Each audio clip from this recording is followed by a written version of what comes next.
అందరికీ నమస్కారము. నా పేరు లక్ష్మి. ఇంగ్లీష్ శాడిస్ట్ 85వ భాగము. రచయిత వేదస్విని గారు. గెస్ట్‌లు దేశ విదేశాల నుండి ప్రముఖులు, రాజకీయ నాయకులు, ముఖ్యమంత్రులు, మంత్రులు అందరూ ఆ పెళ్లికి హాజరవుతూ ఉంటారు. ఇదంతా న్యూస్‌లో చూస్తూ ఉన్న ఈశ్వరవర్మ కోపంతో పిడికిలి బిగిస్తాడు. విరాన్స్ చక్రవర్తి, ఇంకా కొన్ని రోజులే నీకు ఈ ఆనందం. ఇక జన్మలో నీకు ఆనందం అంటే ఏంటో తెలియకుండా చేస్తాను. ఒక తండ్రి కడుపు కోత ఎలా ఉంటుందో నీకు తెలిసేలా చేస్తాను. ఇందులో నేను చేసేదేమీ లేదు. స్వయంగా నీ భార్య కాబోతున్న మనస్వినియే నువ్వు వద్దని నిన్ను వదిలేసి వెళ్ళిపోతుంది. అలా చేయకపోతే నా పేరు ఈశ్వర్ వర్మనే కాదు అని పగతో రగిలిపోతూ ఉంటాడు. ఇక్కడ రాజేంద్ర చక్రవర్తి వీర్ రూమ్‌లోకి వచ్చి, ఇక్కడ వీరనే ఇంత అందంగా ఉన్నాడు అని అనుకున్నాను. కానీ అక్కడ నా బంగారం తల్లిని పెళ్లి కూతురుగా చూస్తూ ఉంటే మాట్లాడటానికి మాటలు రావటం లేదు అని ఆనందంతో చెప్తాడు. అది విన్న వీర్‌కి తన అమ్ముని చూడాలన్న ఆత్రం ఇంకా పెరిగిపోతుంది. వెంటనే అమ్ముని పెళ్లి కూతురిగా పర్సనల్‌గా ఒకసారి చూడాలి అని అనుకోని డాడ్, అమ్ముతో పాటు ఇంకా ఎవరెవరు ఉన్నారు అని అడుగుతాడు. రాజేంద్ర, మన అమ్ము దగ్గర నిత్య ఇంకా అమ్ముని రెడీ చేస్తున్న అమ్మాయిలు ఉన్నారు అని చెప్తాడు. వీర్ వెంటనే మనస్వినికి ఫోన్ చేస్తాడు. మనస్విని ఫోన్ లిఫ్ట్ చేసి, నిన్ను చూడాలనుంది వీరా. ఎందుకో చాలా కంగారుగా, ఆందోళనగా అనిపిస్తుంది అని అంటుంది.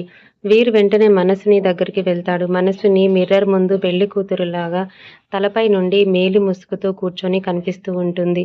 వీర్ మిర్రర్‌లో తన అమ్మును ముఖాన్ని చూసి ఒక్కసారిగా స్తంభించిపోతాడు. ఏదో మాయ తన కళ్ళని కమ్మేస్తుంది. వీరాని చూసి మనస్విని లేచి నిలబడి, వీరా వైపుకి తిరిగి, వచ్చేసావా వీరా? నేను ఎలా ఉన్నాను? బాగానే ఉన్నాను కదా అని అంటూ వీరా వైపుకి చూస్తుంది. వీర్ అలాగే అమ్ముని చూస్తూ ఉండిపోతాడు. మనస్సుని కూడా తన వీరాని పెళ్లి బట్టల్లో చూసి మాట్లాడటానికి మాటలు కూడా కరువవుతున్నాయి. ఎమోషనల్ అయ్యి పరిగెత్తుకుంటూ వెళ్లి వీరాన్ని గట్టిగా హగ్ చేసుకుంటుంది మనస్విని. వీర్ ఈ లోకంలోకి వచ్చి అమ్ముని కాస్త గట్టిగా దగ్గరికి పొదివి పట్టుకొని, ఎంత బాగున్నావో తెలుసా అమ్ము అని అంటూ మనస్విని ముఖాన్ని అరచేతుల్లోకి తీసుకుంటాడు. ప్రేమగా మనస్విని ముఖాన్ని చూస్తూ, ఆ చందమామ కూడా నిన్ను చూసి అసూయపడుతుంది. వెన్నెలంత హాయిగా ఉంది నిన్ను చూస్తూ ఉంటే అని అంటూ ఉంటాడు. కానీ తలనొప్పి వల్ల, ఎమోషనల్‌గా ఏడవటం వల్ల మనస్విని కళ్ళు ఎర్రగా మారిపోతాయి. వీరు కంగారు పడుతూ, ఏమైందమ్ము? కళ్ళు ఎర్రగా ఉన్నాయి. తల ఏమైనా నొప్పిగా ఉందా అని అడుగుతాడు. మనస్వినికి ఇంకా తల బద్దలవుతూ యాంగ్జైటీ పెరిగి, ఏమో వీరా! అంతా ఏదోలా ఉంది అని అంటూ, చాలా అంటే చాలా బాగున్నావు వీరా!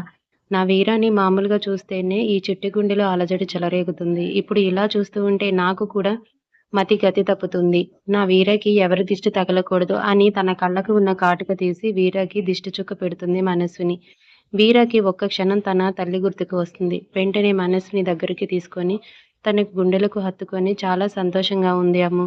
ఈ రోజుతో మన మధ్య ఉన్న ఈ కాస్త దూరం కూడా చెరిగిపోతుంది. ఇక ఎప్పటికీ నువ్వు నా అమ్మువే అని అంటూ ఎమోషనల్ అవుతూ ఉంటాడు వీర. మనసుని ఈ సంతోషాన్ని తట్టుకోలేక చాలా ఎమోషనల్ అయ్యి, ఉలుకు పలుకు లేకుండా ఫిట్స్ అటాక్ అయ్యి అలాగే వీర చేతుల్లో గిలగిలా కొట్టుకుంటూ ఉంటుంది. వీరకి ఒక్క క్షణం తన కళ్ళ ముందు ఏం జరుగుతుందో అర్థం కావటం లేదు. తను ప్రపంచం మొత్తం తలకిందులు అయిపోతుంది. తన కాళ్ళ కింద భూమి కంపించిపోతుంది. తన సంతోషం మొత్తం ఆవిరైపోతుంది. కళ్ళల్లో నుండి కన్నీళ్లు ప్రవాహంలాగా కొనసాగుతూ ఉన్నాయి. వీర్ మనస్వినిని అలా చూస్తూ భయపడిపోతూ ఉంటే వీర్‌కి బాడీ అంతా భయంతో, టెన్షన్‌తో చెమటలు పడుతూ ఉంటాయి. అంతకుముందు డాక్టర్స్ మళ్ళీ ఫిట్స్ వస్తే మనస్విని ప్రాణాలకు ప్రమాదం అని చెప్పడం గుర్తుకు వచ్చి వీర చేతులు వణికిపోతూ ఉంటాయి. వీరకి మాట బయటకు రావటం లేదు. కొన్ని క్షణాలకు వీర ధైర్యం కూడగట్టుకొని తనను తానును సముదాయించుకొని, అమ్ము, అమ్ము అని ఒక్కసారి బరస్ట్ అయ్యి మనస్సుని తన చేతుల్లో ఎత్తుకొని బెడ్ పైన పడుకోబెడతాడు. మనస్సుని అలాగే కొట్టుకుంటూ ఉంటే వీరకి భయం అంతకంతకు పెరిగిపోతూ ఉంటుంది. వీర అరుపులకి రాజేంద్ర చక్రవర్తి, మహాలక్ష్మి, దేవ్, నిత్య, నిరంజన్ చతుర్వేదులు అందరూ పరుగు పరుగున అక్కడికి వస్తారు. అందరూ మనస్విని పరిస్థితి చూసి హడలెత్తిపోతారు. మహాలక్ష్మి గారు తన కూతురిని అరచేతుల్లో చూసి ఏడుస్తూ మనస్వినికి ఒక పక్కన కూర్చొని, అమ్మా మను, ఏమైంది తల్లి అని అంటూ ఉంటుంది. వీరకి మైండ్ పనిచేయటం మానేసింది. వీర అచేతనంగా తన అమ్ము చెయ్యి పట్టుకొని అలాగే చూస్తూ ఉంటాడు. వీర కండిషన్ చూసి అక్కడికి వచ్చిన వాళ్ళందరూ భయపడుతూ ఉంటారు. రాజేంద్ర మాత్రం, దేవ్ తొందరగా అమ్ము చేతిలో ఐరన్ రాడ్ పెట్టాలి అని అంటాడు. నిరంజన్ చతుర్వేది మనస్సునికి ఒక పక్కన కూర్చొని మనస్సుని చెయ్యి పట్టుకొని చెక్ చేస్తూ ఉంటాడు. ఐరన్ రాడ్ తీసుకువచ్చి అమ్ము చేతుల్లో పెడతారు. వీరాకి మాత్రం ఏ చలనం లేదు. రాజేంద్ర చక్రవర్తి వీర్‌తో నిన్ను చూస్తూ ఉంటే భయం వేస్తుంది. అమ్ముకి ఏం కాదు. నువ్వు భయపడకు అని అంటూ అంతకు ముందు మనస్సుని ట్రీట్ చేసిన న్యూరాలజిస్ట్ డాక్టర్‌కి ఫోన్ చేస్తాడు. న్యూరాలజిస్ట్ ఫోన్ లిఫ్ట్ చేసి చెప్పండి రాజేంద్ర చక్రవర్తి గారు. మేం 10 నిమిషాల్లో పెళ్లికి బయలుదేరతాము అని అంటాడు. రాజేంద్ర చక్రవర్తి ఇక్కడ అమ్ము విషయం చెప్పి వెంటనే అన్ని ఏర్పాట్లతో ఇక్కడికి రమ్మని చెప్తారు. డాక్టర్ ఆల్రెడీ మనస్విని గారి మెడిసిన్‌లో ఒక మెడిసిన్ ఉంది. ఆ మెడిసిన్ మనస్విని గారికి ఇస్తే కండిషన్ మేం వచ్చే వరకు కంట్రోల్‌లో ఉంటుంది అని చెప్తారు. వెంటనే రాజేంద్ర చక్రవర్తి నిరంజన్ చతుర్వేది ద్వారా ఆ మెడిసిన్‌ని మనస్వినికి అందిస్తారు. 5 నిమిషాల్లో అమ్ముకి ఫిట్స్ తగ్గుముఖం పట్టి కొంచెం కొంచెంగా నార్మల్ అవుతూ ఉంటుంది. 10 నిమిషాలలో మనస్వినికి స్పృహ వచ్చి మెల్లగా కళ్ళు తెరిచి వీరా! వీరా! అని అంటూ ఉంటుంది. మనస్విని కళ్ళు తెరవటంతో పోయిన ప్రాణం తిరిగి వస్తుంది విరాన్స్ చక్రవర్తికి. వెంటనే అమ్ముని గట్టిగా హత్తుకొని ఎంత భయపడ్డానో తెలుసా? అని ఏడుస్తూ ఉంటాడు. మనస్విని నాకేం కాలేదు వీరా! నేను బాగానే ఉన్నాను. నువ్వు కంగారు పడకు అని వీరాకి ధైర్యం చెప్పడానికి ట్రై చేస్తుంటుంది. వీర్ కొంచెం కోపాన్ని తెచ్చుకొని మనస్సుని దూరంగా జరిపి నువ్వు బాగున్నావా? ఎలా అనగలుగుతున్నావు ఆ మాట? దేని గురించి ఆలోచించొద్దని చెబుతూ ఉంటే వింటున్నావా? టైంకి రెస్ట్ తీసుకుంటున్నావా? భోజనం చేస్తున్నావా? మెడిసిన్ వేసుకుంటున్నావా? నీకేమన్నా అయితే నేనేమైపోవాలి? నీ హెల్త్ గురించే జాగ్రత్త తీసుకోవా? ఒకటి మాత్రం గుర్తుపెట్టుకో అమ్ము. నీకేదన్నా అయితే ఈ వీర గుండె ఆగిపోతుంది. నా కోసమైనా నువ్వు డాక్టర్ చెప్పినట్లుగా నీ హెల్త్ గురించి కేర్ తీసుకోవాలి అని చాలా కోపంగా అంటూ అక్కడి నుండి బయటికి వెళ్ళిపోతాడు వీర్. మనస్విని వీర చెయ్యి పట్టుకొని ఆపి భయపడకు వీరా! నాకేం కాదు. నిన్ను వదిలి నేను ఎక్కడికి వెళ్ళను అని వీరకి ధైర్యం చెప్తూ ఉంటుంది. వీర్ అప్పటి వరకు అణుచుకున్న దుఃఖాన్ని మొత్తం బయటపెడుతూ తన అమ్ముని గట్టిగా అదిమి పట్టుకొని చిన్న పిల్లాడిలా గుక్కపెట్టి ఏడుస్తూ ఉంటాడు. మనస్విని వీర వెన్ను నిమురుతూ ఓదారుస్తూ ఉంటుంది. అందరూ వీరని కొంచెం సేపు ఏడవనిద్దాము అని ఊరుకుంటారు. రాజేంద్ర చక్రవర్తి తన కొడుకును ఆ స్థితిలో చూడలేకపోతున్నాడు. రాజేంద్ర చక్రవర్తి వీర్ భుజం మీద చెయ్యి వేసి కంట్రోల్ యువర్ సెల్ఫ్ వీర్ అని అంటూ ఉంటాడు. కానీ రాజేంద్ర కళ్ళల్లో నుండి కూడా కన్నీళ్లు వర్షం వస్తూనే ఉంటుంది. వీర్ మనస్వితో పాటు తన తండ్రిని కూడా దగ్గరకు తీసుకొని ఎమోషనల్ అవుతాడు. అందరి కళ్ళు కన్నీళ్లతో నిండిపోతాయి. అప్పుడే డాక్టర్ అక్కడికి రావటంతో వీర్ రండి డాక్టర్ గారు ఒకసారి నా అమ్ముని చూడండి అని కంగారు పడుతూ ఉంటాడు. డాక్టర్ అక్కడ ఉన్న వాళ్ళందరినీ కొంచెం సేపు బయటికి వెళ్ళండి అని చెప్పి మనస్విని చెక్ చేస్తూ ఉంటారు. కొన్ని రకాల బ్లడ్ టెస్టులు కూడా చేస్తూ ఉంటారు. ప్రస్తుతానికి ఫిట్స్ పూర్తిగా తగ్గిపోయేలాగా ఇంజెక్షన్ చేసి బయటకు వెళ్తాడు డాక్టర్. అందరూ కంగారుగా డాక్టర్ ఏం చెప్తాడు అని ఎదురు చూస్తూ ఉంటాడు. వీరు ఇప్పుడు అమ్ముకి ఎలా ఉంది డాక్టర్ అని అడుగుతాడు. డాక్టర్ మాత్రం మనస్విని గారికి ఫిట్స్ రావటం అంత మంచిది కాదు.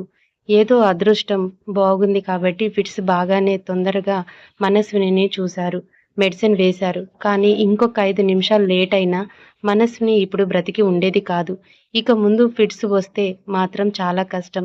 కొన్ని రకాల స్కాన్స్ చేయాలి అని ఉంటుంది. రిపోర్ట్స్ చూసి విషయం ఏంటి అనేది చెప్తాము.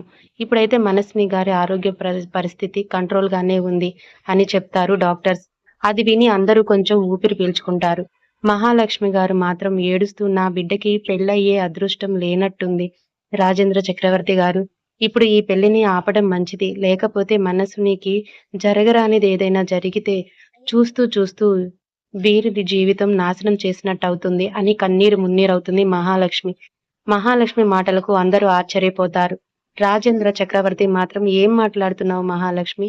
అమ్ముకి ఏదన్నా అవుతుంది అని నా ఇంటి కోడల గురించి నీ నోటి వెంట అలా ఎలా వస్తుంది? అమ్ము పెళ్లికి ఒప్పుకునే క్షణమే తాను నా ఇంటి కోడలయ్యింది. ఈ పెళ్లికి ఇదంతా ఫార్మాలిటీ కోసమే మాత్రమే. మన అమ్ముకి ఏమీ కాదు. ఇలా శుభ సమయంలో అశుభం మాట్లాడకు అని సీరియస్‌గా అంటాడు రాజేంద్ర చక్రవర్తి. వీరు కూడా ఏంటాంటీ ఎందుకలా మాట్లాడుతున్నారు? మన అమ్ముకి ఏమీ కాదు. ఈ విరాన్స్ చక్రవర్తి కంఠంలో ఊపిరి ఉండగా నా అమ్ముకి ఏం కానివ్వను అని అంటాడు. తర్వాత వీర్ డాక్టర్స్‌తో మాట్లాడుతూ ఇప్పుడు ఈ పెళ్లి కార్యక్రమం పూర్తి చేసుకోవచ్చు కదా! అమ్ముకి ఎలాంటి ఇబ్బంది ఉండదు కదా అని అడుగుతాడు. డాక్టర్స్ ఇప్పుడు మనస్విని గారి ఆరోగ్యం బాగానే ఉంది. కాకపోతే ఫ్యూచర్‌లో ఇలాంటి పరిస్థితి రాకుండా ఉండాలంటే ఏం చేయాలో రిపోర్ట్స్ ద్వారా చెప్తాం. కాకపోతే పేషెంట్ చాలా వీక్‌గా ఉంది. కొంచెం జాగ్రత్తగా చూసుకోండి. రేపు హాస్పిటల్‌కి తీసుకువస్తే అన్ని స్కానింగ్స్ చేస్తాము అని చెప్తాడు డాక్టర్. వీర్ విన్నారు కదా ఆంటీ! వెంటనే గౌరీ పూజకు ఏర్పాట్లు చేయించండి. మా పెళ్లి అనుకున్న టైంకి, అనుకున్న విధంగా జరుగుతుంది అని చాలా కాన్ఫిడెంట్‌తో చెప్తాడు విరాన్స్ చక్రవర్తి. అందరూ పెళ్లి పనులు చూసుకోవటానికి అక్కడి నుండి వెళ్ళిపోతారు. వీరు మాత్రం అమ్ము దగ్గరికి వెళ్లి అమ్ము పక్కన కూర్చొని, "నువ్వేం టెన్షన్ పడకు అమ్ము. ఇంక మన పెళ్లి ముహూర్తానికి సమయం ఉంది. నీకు నీరసంగా ఉందా? కొంచెం జ్యూస్ తాగుతావా?" అని అడుగుతాడు. మనస్విని కొంచెం నీరసంగానే ఉంది వీరా. కాకపోతే మెడలో పవిత్రమైన మంగళసూత్రం కట్టే వరకు ఏమీ తినకుండానే ఉండాలి. అదే కదా ఆనవాయితీ, సాంప్రదాయం. మన పెళ్లిలో అన్నీ సాంప్రదాయబద్ధంగా జరగాలని అనుకుంటున్నాను. అందుకే వీరా ప్లీజ్ నువ్వు కోప్పడకు. ఈ ఒక్కసారికి నా మాట విను. ఇంకొక గంటలో మన పెళ్లి అయిపోతుంది కదా! అయిపోయిన వెంటనే జ్యూస్ తాగుతాను అని రిక్వెస్ట్‌గా అడుగుతుంది మనస్విని. వీర్ మనస్వినిని ఆ కండిషన్‌లో బాధ పెట్టకూడదు అని, సరే అలాగే అమ్ము. నీ ఇష్టం. కొంచెం సేపు రెస్ట్ తీసుకో అని అంటాడు. పావుగంట తర్వాత వీర మెల్లగా మనస్వినిని గౌరీ పూజ దగ్గరకు తీసుకొని వెళ్తాడు. పంతులు గారు మనస్వినితో గౌరీ పూజను చేయిస్తాడు. గౌరీ పూజ అనంతరం పెళ్లి సమయం దగ్గర పడుతూ ఉండటంతో విరన్స్ చక్రవర్తిని పెళ్లి మండపానికి పెళ్లి కొడుకులాగా తీసుకొని వెళ్తూ ఉంటారు. కళ్యాణ మండపం చూడటానికి 2 కళ్ళు సరిపోవటం లేదు. దేవుళ్ళ పెళ్లిని తలపిస్తూ ఉంటుంది కళ్యాణ వేదిక. పూర్వం రాజుల కాలం నాటి అలంకరణ కనిపిస్తూ అత్యంత సుందరంగా, అద్భుతంగా డెకరేట్ చేసి ఉంటుంది కళ్యాణ వేదిక. విరన్స్ చక్రవర్తి కళ్యాణ మండపానికి అచ్చం మహారాజులాగా అద్భుతంగా శోభాయమానంగా వెలుగుతున్న రథంపై ఎంట్రీ ఇస్తున్నాడు. రథం కళ్యాణ వేదికకు దగ్గరగా వస్తూ ఉంటే విరాన్స్ చక్రవర్తి పైన పూల వర్షం కురుస్తూ ఉంటుంది. రథం ముందు మంగళ వాయిద్యాలు, డోలు, సన్నాయిల మూత మోగుతూ ఉంటుంది. అదంతా అందరూ ఆశ్చర్యంగా చూస్తూ ఉంటారు. ఇక విదేశీయులు అయితే నోరు వెళ్ళబెట్టుకొని ఒక వింతను చూస్తున్నట్లుగా చూస్తూ ఉంటారు. విరాన్స్ చక్రవర్తి ఎట్టకేలకు తన గమ్యానికి ఒక్క అడుగు దూరానికి చేరువ అవుతూ కళ్యాణ మండపానికి చేరుకుంటాడు. రాజేంద్ర చక్రవర్తి తన కొడుకుని అలా చూసి చాలా సంతోషపడిపోతూ ఉంటాడు. ఇక మన పెళ్లి కూతురు మనస్విని ఎంట్రీ ఎలా ఉంటుందో చూద్దాం. సర్వాంగ సుందరంగా అలంకరించిన పల్లకిలో మనస్విని కూర్చోబెట్టుకొని కళ్యాణ వేదిక దగ్గరకు వస్తూ ఉంటారు. పల్లకిని ముందు దేవ్ వెనుక నిరంజన్ చతుర్వేది ఎత్తుకొని మనస్విని తోబుట్టువులాగా కళ్యాణ మండపానికి తీసుకొని వస్తూ ఉంటారు. పల్లకి పైన కూడా పూల వర్షం కురుస్తూ ఉంటుంది. మన మహారాణి మనస్విని ఎంట్రీని చూసి కూడా అందరూ ఆశ్చర్యగితులవుతూ ఉంటారు. పల్లకీని మండపం దగ్గరకు తీసుకొని వెళ్తారు. పల్లకీని కింద దించగానే విరాన్స్ చక్రవర్తి పల్లకి దగ్గరకు వస్తాడు. తనకు కాబోయే శ్రీమతికి పల్లకీ నుండి బయటకు రావటానికి తన చెయ్యిని అందిస్తాడు. మనస్విని సిగ్గుపడుతూ వీరకి తన చెయ్యిని అందిస్తుంది. వీర మెల్లగా మనస్వినిని పెళ్లి మండపం దగ్గరికి తీసుకొని వెళ్తాడు. ఈ దృశ్యం చూస్తున్న వాళ్ళందరికీ వాళ్ళ మధ్య ఎంత ప్రేమ ఉంది అనేది అర్థమవుతూ ఉంటుంది. ఇక మహాలక్ష్మి నిత్యలేఖ అయితే సంతోషంతో కళ్ళల్లో నుండి ఆనంద బాష్పాలు కురుస్తూ ఉంటాయి. కొన్ని నిమిషాల్లో పంతులు గారు పెళ్లి తంతును మొదలు పెడతారు. ముందుగా వీరాని పెళ్లిపీటల మీద కూర్చోబెట్టి పూజ చేయిస్తూ ఉంటాడు. తర్వాత మనస్విని పెళ్లి మండపంలోకి తీసుకొని రమ్మని చెప్తారు పంతులు గారు. మనస్విని చేతిలో కొబ్బరి బోండం పట్టుకొని పెళ్లి మండపంలోకి వస్తూ ఉంటుంది. వీర తన కన్న కల నిజమవుతుంది అని ఎంతో సంతోషంగా తన అమ్ముని చూస్తూ ఉంటాడు. మనస్విని అయితే తన జీవితంలో ఇలాంటి సందర్భం వస్తుంది అని ఎప్పుడూ అనుకోలేదు కదా! అది కలనా? నిజమా? అని అర్థం కావటం లేదు. మనస్విని వీర్ పెళ్లిపీటల మీద కూర్చొని ఉంటారు. పంతులు గారు పెళ్లి మంత్రాలు చదువుతూ ఉంటాడు. గెస్ట్‌గా వచ్చిన వేల మందికి పెళ్లి ఘట్టం కనిపించే విధంగా అరేంజ్‌మెంట్స్ చేశారు. అందరూ వీరాని, మనస్వినిని చూస్తూ మెస్మరైజ్ అవుతూ ఉంటారు. విరాన్స్ చక్రవర్తి చూస్తే తనే అలా అద్భుతంగా, అందంగా, హుందాగా కనిపిస్తూ ఉంటాడు. మళ్ళీ చూపు మరల్చి మనస్విని వైపుకి చూస్తే ఇంకా అద్భుతంగా, దేదీప్యమానంగా వెలిగిపోతూ కనిపిస్తూ ఉంటుంది. ఎవరికి వారే సాటి అన్నట్లుగా కనిపిస్తూ ఉంటారు ఇద్దరూ. ఆ జంటను చూస్తూ అందరూ సంభ్రమాశ్చర్యాలకు గురవుతారు. పంతులు గారు వీర, మనస్వినిల మధ్య అడ్డుతెర కట్టి ముహూర్త సమయానికి జీలకర్ర బెల్లం పెట్టించటానికి మంత్రాలు చదువుతూ ఒకరి తలపై మరొకరి చేత జీలకర్ర బెల్లం పెట్టిస్తారు. మండపంలో ఉన్న రాజేంద్ర చక్రవర్తి, మహాలక్ష్మి, రాధాకృష్ణ గారు, నిత్య, దేవ్, నిరంజన్ చతుర్వేది, పంతులు గారు, మనస్విని, వీరాల పైన అక్షంతలు చల్లుతూ ఉంటారు. వధూవరులిద్దరూ ఒకరి కళ్ళల్లోకి ఒకరు చూసుకుంటూ ఈ లోకాన్ని మైమర్చిపోతారు. కన్యాదాన ఘట్టం ఆరంభమవుతుంది. రాధాకృష్ణ గారు వీల్ చైర్‌లో మండపం దగ్గరికి వస్తారు. మనస్వినిని పెళ్లి కూతురుగా చూస్తున్న రాధాకృష్ణ గారు చాలా ఎమోషనల్ అవుతూ అత్యంత సంతోషంగా ఉంటారు. రాధాకృష్ణ గారు పక్కన ఉంటే మహాలక్ష్మి విరాన్స్ చక్రవర్తికి మనసుని ఇచ్చి కన్యాదానం చేయటానికి సిద్ధమవుతుంది. కన్యాదానం మొదలవుతుంది. పంతులు గారు మంత్రాలు చదువుతూ ఉంటారు. అకస్మాత్తుగా 2 సంవత్సరాల క్రితం పడిపోయిన రాధాకృష్ణ గారి చెయ్యి కొద్దిగా కదలటం మొదలవుతుంది. దాంతో అందరూ ఆశ్చర్యపోతారు. రాధాకృష్ణ గారు తన చేతితో విరాన్స్ చక్రవర్తికి తన కూతురిని ఇచ్చి కన్యాదానం చేయాలని బలంగా నిర్ణయించుకొని కన్యాదానం చేస్తున్న కలశాన్ని కొంచెం చేతితో తాకుతారు. మనస్వినికి ఆ దృశ్యం చూస్తూ ఉంటే కన్నీళ్లు ఆగటం లేదు. పంతులు గారు ధర్మేచ, అర్థేచ, కామేచ, మోక్షేచ నాతి చరితన్య అని అంటూ విరన్ చేత నాతి చరామి అని అనిపిస్తాడు. ఇలా సంపూర్ణంగా కన్యాదానం పూర్తి అవుతుంది. ఇక మన విరాన్స్ చక్రవర్తి మనస్వినిల మాంగళ్యం ధారణానికి సమయం ఆసన్నమవుతుంది. పంతులు గారు వీరాకి మనస్వినికి బ్రహ్మముడి వేసి వీరా చేతికి పంతులు గారు మంగళసూత్రాన్ని అందిస్తారు. ఆ మంగళసూత్రాలు వీరా తల్లి గాయత్రీదేవి గారివి. పంచభూతాలు వేద మంత్రాల సాక్షిగా పంతులు గారు మాంగళ్య తంతున నేన మమ జీవన హేతున కంటే బద్నామి శుభగేతం జీవ శరదం శతం అని మంత్రాలు చదువుతూ ఉండటంతో చాలా భావోద్వేగంగా వణుకుతూ ఉన్న తన చేతులతో విరాన్స్ చక్రవర్తి తన అమ్మ మెడలో 3 ముళ్ళు వేస్తాడు. మనస్సుని తన మెడలోకి చేరుతున్న మంగళసూత్రాలను తన చేతితో అదిమి పట్టుకొని తన సంతోషాన్ని తన సొంతమైన వీరాన్ని తలుచుకొని కన్నీటి పర్యంతం అవుతుంది. మనస్విని కన్నీళ్లు వీరా పాదాలని తడిపేస్తూ ఉంటాయి. వీరా ఎమోషనల్ అయ్యి మనస్విని నుదుటి మీద ప్రేమగా ముద్దు పెట్టుకుంటాడు. అక్కడ ఉన్న వాళ్ళందరూ వాళ్ళపైన అక్షంతలు చల్లి దీవిస్తూ ఉంటారు. తర్వాత పంతులు గారు మనస్సుని పాపిట్లో వీరా చేత సింధూరం పెట్టిస్తాడు. మనస్సుని కాళ్లకు మెట్టెలు తొలగిస్తాడు. మెడలో పసుపు తాడుతో పాపిట్లో సింధూరంతో కాళ్ళకి మెట్టెలతో ఇంకా దివ్యంగా కనిపిస్తూ ఉంటుంది మనస్సుని. తర్వాత పంతులు గారు మంత్రాలు చదువుతూ అగ్ని సాక్షిగా మనస్వినిని వీరాల చేత 7 అడుగులు వేయిస్తూ ఉంటాడు. మనస్వినికి నీరసంతో అడుగులు వేయటం కష్టంగా ఉంటే వీరు తన అమ్ముని ఎత్తుకొని తన అమ్ము అడుగులను కూడా తానే వేస్తూ 7 అడుగులు పూర్తి చేస్తాడు వీరు. వీరు మనస్వినులు ఒకరిపై ఒకరు తమ ప్రేమను తలంబ్రాల వర్షంగా పోసుకుంటూ ఉంటారు. తర్వాత పంతులు గారు వీరి చేత అమ్ముకి అరుంధతి నక్షత్రాన్ని చూపిస్తాడు. ఈ పెళ్లిని వాళ్ళ మధ్య ప్రేమని చూస్తూ అక్కడికి వచ్చిన అతిథులు, దేవుళ్ళు పెళ్లి వేడుకలు కూడా ఇంత ఘనంగా జరిగి ఉండవు అని అనుకుంటూ ఆ దేవుళ్ళు కూడా ఉంటారు. ముక్కున వేలేసుకొని ఉంటారు కావచ్చు అనిపిస్తుంది. ఆ దృశ్యం దేవుళ్ళ ఆశీర్వాదం ఈ పెళ్లికి లభిస్తున్నట్లుగా వర్షం కూడా మొదలవుతుంది. తర్వాత మహాలక్ష్మి గారు వీర మనస్వినులకు తొలిసారిగా ఒడిబియ్యం కార్యక్రమం చేస్తారు. దేవ్ వెంటనే మనస్వినికి కొబ్బరి నీళ్లు తీసుకొచ్చి ఇస్తాడు. మనస్విని ఆ నీళ్లని తీసుకుని తన వీరకి కొంచెం తాగిపిచ్చి తాను తాగుతుంది.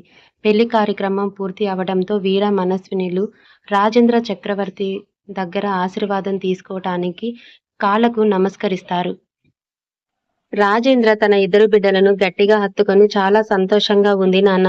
మీ ఇద్దరు ఇలాగే సంతోషంగా ఉండాలని కోరుకుంటున్నాను అని అంటూ ఆశీర్వదిస్తాడు. తర్వాత వీరు తన తాతయ్య నానమ్మలు అయిన వీరేంద్ర చక్రవర్తి జానకిదేవి గారి ఫోటోలకు తన తల్లి గాయత్రీదేవి ఫోటో దగ్గరకు మనస్వినిని తీసుకొని వెళ్తాడు. వీర్ మనస్విని ఆ ఫోటోలకు నమస్కరించి ఆశీర్వాదం తీసుకుంటారు. తర్వాత మహాలక్ష్మి రాధాకృష్ణ గారి దగ్గర ఆశీర్వాదం తీసుకుంటారు. మహాలక్ష్మి మనస్విని చెయ్యిని వీర చేతుల్లో పెట్టి ఇక తల్లివైనా తండ్రివైనా భర్తవైనా అన్నీ నువ్వే వీర్. ఒకవేళ తన వల్ల నీకు ఏదైనా ఇబ్బంది కలిగితే తనని కన్న తల్లిలాగా కడుపులో పెట్టుకుని చూసుకో. నా బిడ్డ పడిన బాధకి నరకయాతనకి దేవుడు సంతోషాన్ని నీ రూపంలో పంపించాడు అని అంటుంది. వీర్ మహాలక్ష్మి భుజం చుట్టూ చెయ్యి వేసి దగ్గరకు తీసుకొని అమ్ము నా ప్రాణాన్ని నేను చాలా జాగ్రత్తగా చూసుకుంటాను. అయినా నేను కన్న తల్లిలా అమ్ముని చూసుకోవటం కాదు, అమ్ముయే మా అమ్మలాగా నన్ను చూసుకుంటుంది. మీరేమీ టెన్షన్ పెట్టుకోకండి ఆంటీ. అమ్ము అందరిలా నార్మల్ జీవితాన్ని గడుపుతుంది అని భరోసా ఇస్తాడు వీర్. రాధాకృష్ణ అతి కష్టంగా తన చెయ్యి తీసి వీర తలపైన అమ్ము తలపైన పెట్టి ఆశీర్వదిస్తాడు. తర్వాత మనస్విని నిత్య దేవు దగ్గరికి వెళ్ళి నన్ను ఆశీర్వదించండి అని అంటూ వాళ్ళ కాళ్ళకి నమస్కారం చేస్తుంది. నిత్య ఏంటి మను, ఏం చేస్తున్నావు అని అడుగుతుంది. దేవ్ కూడా ఏంటి మనస్విని గారు, ఏంటి మీరు చేసేది అని అంటాడు. మనస్విని చాలా సంతోషపడిపోతూ